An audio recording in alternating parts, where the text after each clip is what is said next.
Selamat datang kembali di channel Karata Tekno, channel tempat belajar gratis dan praktis. Masih bersama saya Karyadi. Di video kali ini saya akan melanjutkan materi dari video sebelumnya, yaitu tentang conditional formatting. Di video sebelumnya saya sudah menjelaskan tentang bagaimana cara menggunakan highlight cells rules ini untuk menandai data yang sudah kita buat.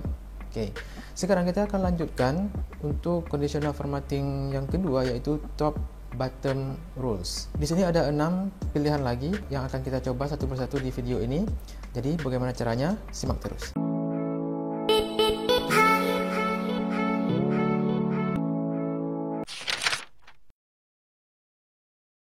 Oke, langsung saja. Masih menggunakan data dari video sebelumnya, yaitu contoh daftar nilai siswa. Oke, di sini ada 10 data dan ini ada nama, tanggal penyerahan tugas dan juga nilai yang sudah saya isi sebelumnya. Oke, sekarang kita akan menandai ataupun membuat conditional formatting untuk nilai dari 10 siswa ini. Kita blok dulu semua datanya.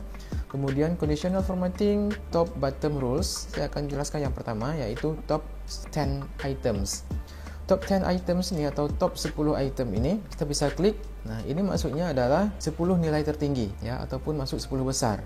Nah, di sini kenapa ditandai semua? Karena saya hanya punya 10 data. Jadi kalau teman-teman nanti punya 100 data misalnya, maka akan disortir dengan 10 data nilai tertinggi, itu akan diwarnai sesuai dengan warna yang kita pilih di sini. Nah, karena di sini cuma 10 data, saya akan coba turunkan di sini. Top ringnya saya buat misalnya 3 besar. Oke, 3 besar. Nah, 3 besar ini maksudnya adalah nilai yang masuk ke dalam kategori 3 teratas. Ada 90, 95, 98, dan 90 juga. Jadi di sini kenapa ada 4 ya? 1, 2, 3, 4 karena ada 2 data nilai yang sama, yaitu 90, 90. Oke, saya cek dulu, saya buat green ya, warna hijau. Oke. Nah, misalnya saya ubah di sini menjadi 92. Oke, 92, maka otomatis yang 90 ini tidak akan ditandai lagi. Saya enter ya. Nah, terbukti bahwa yang akan diwarnai hanyalah 3 data nilai tertinggi. Itu yang pertama. Kemudian saya blok lagi ya. Untuk conditional formatting yang kedua dari top bottom rules ini, yaitu top 10% atau top 10%. Tapi sebelumnya saya clear dulu ya, clear rules dulu. Rules sebelumnya saya clear biar terbebas dari aturan sebelumnya. Saya ulang lagi, top 10%. Nah, ini adalah menampilkan 10% data tertinggi dari total data. Di sini ada 10 data, 10%-nya adalah 1. Jadi kalau teman-teman nanti punya 100 data, berarti 10%-nya adalah 10. Ini karena saya hanya punya 10 data, berarti 10% dari 10 itu adalah 1. Maka yang akan di highlight di sini ataupun ditandai di sini adalah 1 data tertinggi. Kalau di sini saya buat misalnya sampai 20%, kalau 20% kan berarti 2 data. Ya, 20% dari 10 data. Berarti ada 2. Berarti di sini akan di highlight ataupun ditandai 2 data nilai tertinggi. Ada 98, ada 95. Gimana kalau sini saya buat 30, berarti harus ada 3 data tertinggi.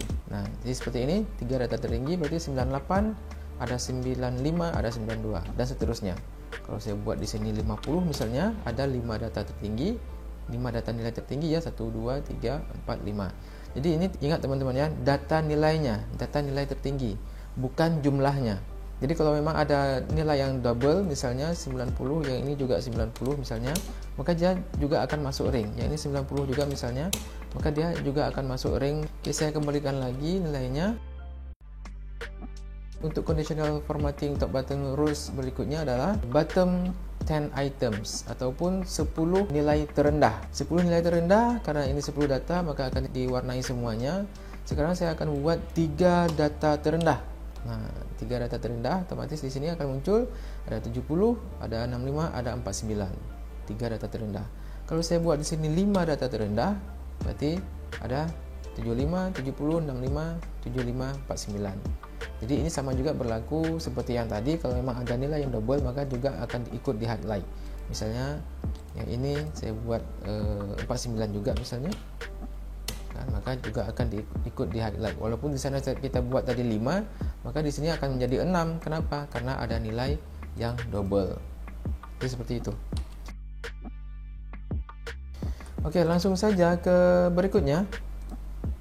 Kita clear rules dulu. Berikutnya, setelah bottom 10 item, sekarang bottom 10%, berarti 10% data nilai terendah. Saya klik, berarti kalau 10% ini sama juga seperti top 10% tadi. Kalau ini bottom, berarti 10 data terendah. Kalau saya buat 10 berarti 1, karena dari 10 data tadi. Sekarang kalau saya buat 30, berarti ada 3 data. Ya, ada 3 data nilai terendah. Atau sama juga dengan masuk ke kategori 3 data terendah. Kemudian kalau saya buat 50 misalnya, berarti 5 data terendah. Data nilai ya, tetap data nilai yang diambil. Kalau saya oke di sini, kemudian kita lanjutkan lagi. Saya clear dulu rulesnya supaya tidak tersimpan rules sebelumnya. Kita lanjutkan button 10%. Sekarang above average. Jadi above average ini adalah ya 50% dari jumlah data yang diambil. Kalau misalnya kan 50% dari 10, ini ada 1, 2, 3, 4, 5. Ada 5 data berarti. Ini saya buat highlightnya warna green dulu. Oke. Nah, karena datanya ada 10, berarti 50% dari 10 berarti 5. Kalau kita pilih tadi yang above average, 50% data tertinggi. Kalau misalnya ini saya coba ya. Saya clear dulu pentingnya. Coba ini saya copy, pastikan ke bawah. Nah, berarti kan ini ada 20 data. Oke, kita lihat ada 20 data. Kita bisa buktikan di sini. Nah, count-nya ada 20. Nah, 50% dari 20 berarti kan ada 10 data. Sekarang kita buktikan. Kita top bottom rules, kita pilih yang above average, berarti ada 10 data yang tertinggi, 10 data nilai tertinggi. Nah, seperti ini. Saya oke. Nah, kita bisa lihat ada berapa? 1, 2, 3, 4, 5, 6 ya, 7, 8, 9, 10. Ada 10 data tertinggi. Dan ini juga berlaku kalau misalnya yang ini nilainya 90, ubah jadi 90, juga akan ikut diwarnai. Jadi bukan 10 yang ditandai, tapi 10 nilainya untuk kita highlight. Langsung kita lanjut yang terakhir di conditional formatting untuk top bottom rules, below average. Below average ini kebalikan dari above average. Kalau above average tadi adalah 50% rata-rata nilai tertinggi, sekarang 50% rata-rata nilai terendah. Kita lihat sekarang, kita klik yang below, akan di highlight sesuai dengan data yang kita punya. Jadi di sini dia akan menandai 50% data nilai terendah dari jumlah data yang kita punya. Oke, demikian. Semoga video ini bermanfaat. Silakan teman-teman share ke teman-teman yang lainnya jika teman-teman merasa video ini bermanfaat, supaya video ini juga bermanfaat bagi banyak orang. Jangan lupa juga klik tombol subscribe dan juga tombol loncengnya supaya teman-teman selalu mendapatkan notifikasi setiap kali saya mengupload video-video tutorial terbaru. Sampai jumpa di video berikutnya, karena di video berikutnya saya akan melanjutkan tentang conditional formatting yang berikutnya, yaitu tentang database. Seperti apa? Simak terus video-video yang ada di Kerata Tekno berikutnya. Sampai jumpa. Assalamualaikum warahmatullahi wabarakatuh.